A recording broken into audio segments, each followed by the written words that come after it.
Hey man, Hebron Ben Bilal, come back at you with another edition of this Boomer's Logic, man. Just out and about doing my 1-2 thing, man. But I wanted to share something with y'all that I seen today, man, that got me thinking. And to pass along a word of advice and encouragement to you guys, man, especially you young men who have sons and daughters, man. But before I get into that, y'all know what to do. If you like this content, like, subscribe, hit the bell for notifications, all that good stuff, thumbs up, all that stuff.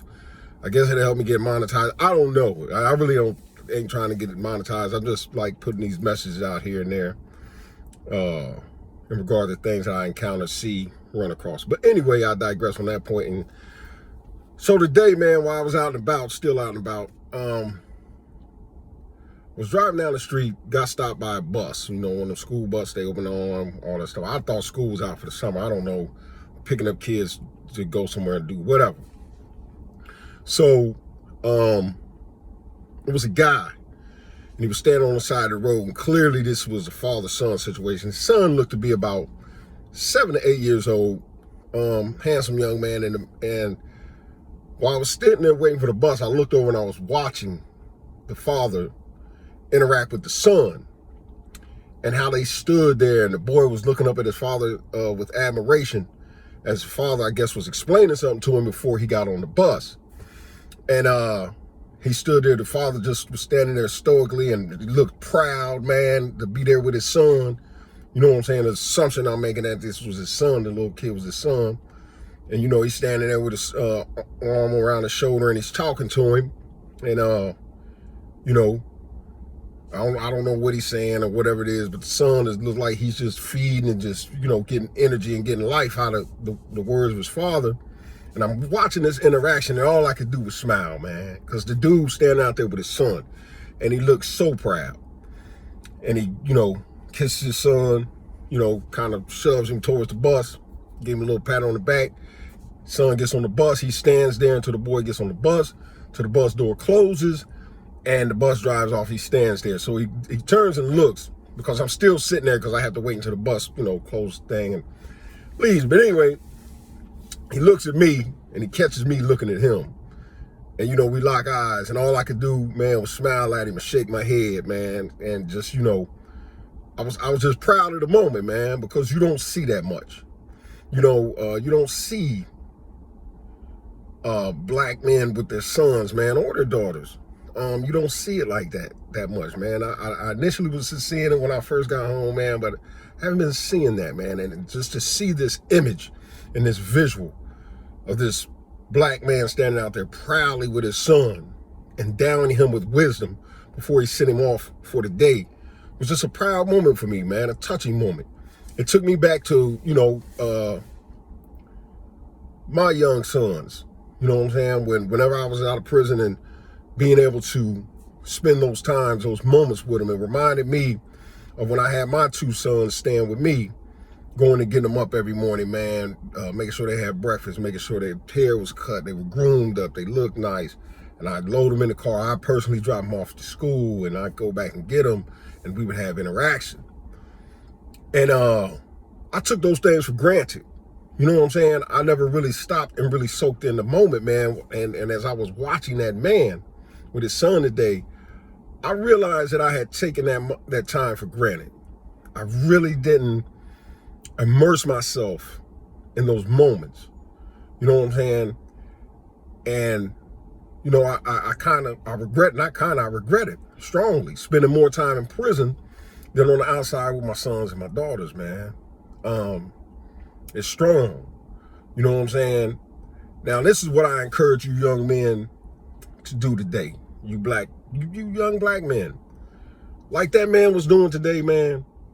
You take moments out and you instill morality, character, values. You teach your sons values, morals, principles, what they're to stand on, what they are not to stand idly by and watch occur.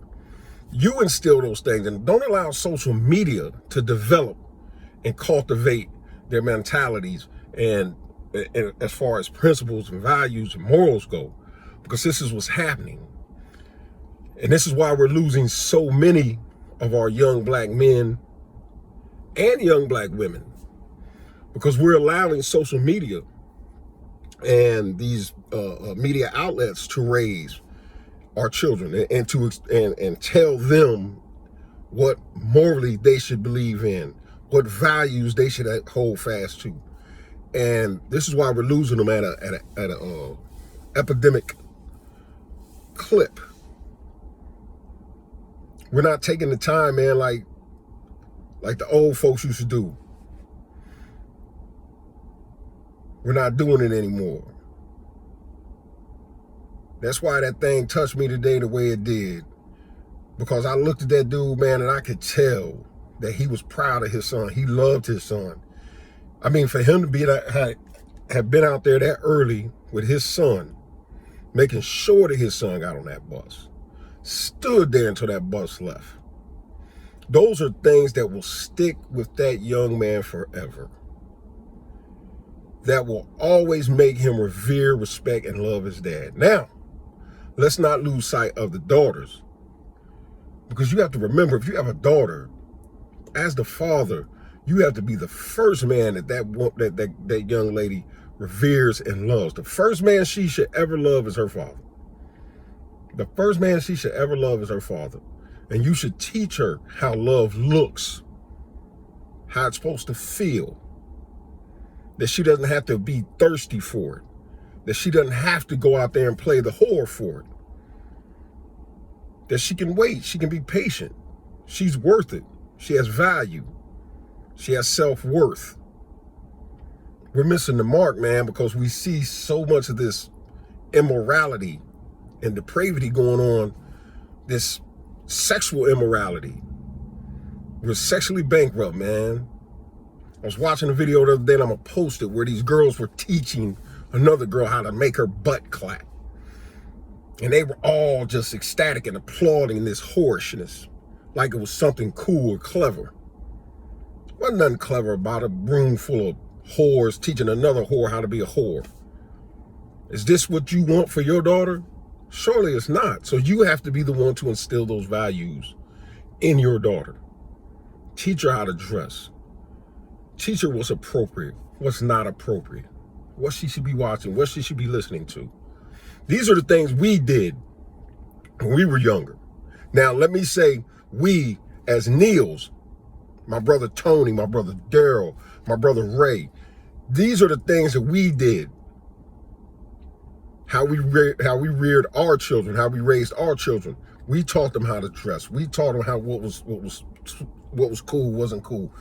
Morally, what they should see, what they should gravitate to, the values they should hold fast to. We set the foundation for our children. We didn't allow outsiders to do it. We didn't allow them to run around and subscribe to anything to help cultivate an identity for themselves. We did this. We were old-fashioned in the way that we seen things, and this saved our children and created successful adults to this day. And I can guarantee that young boy that was standing on that corner will be a successful man when he comes of age. Because that dude that was standing next to him, he ain't playing the radio with him. He gonna trail him everywhere, and he gonna be right there in his back pocket, in his hip. No gangs, no foolishness on your iPad, none of that. And that's what it takes. It takes for us to take time. Stop saying it is too much. You don't have enough time, man. It's too much. I ain't got enough. Yes, you do. It's your child. It's your seed, man. You should want to see that child succeed. Because if he succeeds, people look to you and say, that child is a success, or that young man is a success because of him. And this is how it works. But I just wanted to get on here and rant about that, man. It just, because a lot of times when I see things like that, I think about myself. How I interacted with my sons, how when I came home and I used to walk my granddaughter, Serena, as soon as I came home from prison, that was one of the first things I started doing, walking my granddaughter, Serena, to school and going to go get her. We would walk, I would give her a daily word. I'd say, hey, this is the word of the day. I'd spell it out for her, give her the definition. By the end of school, she would have to know how to spell it, know the definition, and put it in a sentence and understand it. That was our daily routine. until her mother moved away to Florida. That was our daily routine. That's how my granddaughter did it. Because I valued that time with her. She needed someone outside of her mother and her father to look to and say, okay, I see how this thing works. This is how family works. We need to get back to that. And once again, I think about myself, but I also think about my brother Tony deeply about that, because I was hard on my kids. He was hard on me coming up. So he set my foundation and really got me on course, on a correct trajectory. But at the same time, I understand how he was with his children. And he understood why he had to be that way with his children. Because he didn't want failures. He wanted successes. And this is what he got. He got a line full of successes. I can look to my sons and my daughters and say, look, a line full of successes. Because what y'all say is old-fashioned and outdated works. All you got to do is look at the direct result of the Neal children. Just look to the house of Neal, for real, honestly. Look at all my brothers and my one sister. And all of their children are success stories. It works, man. Like you seen that man, like I told you, that man was right there in his son's hip pocket standing right there with him. Don't let your kid just be out there by himself, his or herself. Be there with him, step by step. Show them that somebody's there with them, somebody cares. And this will make them try harder to make you proud as an individual, as a father. But man, I digress, man. I'm out here doing my thing. I just wanted to share this moment with y'all, man, of what I seen. And just, man, encourage you young men to, man, start spending time sitting down, talking to your sons, man. Teaching them, educating them. You have to be the guide. You have to be. But man, once again, like I always say, man, he brought me loud back with this logic coming from a boomer. I love y'all. I appreciate y'all. And if you haven't already, hit the bell for notifications, thumbs up this video, like and subscribe, blah, blah, blah. Y'all know what to do. Love y'all. See y'all on the next one.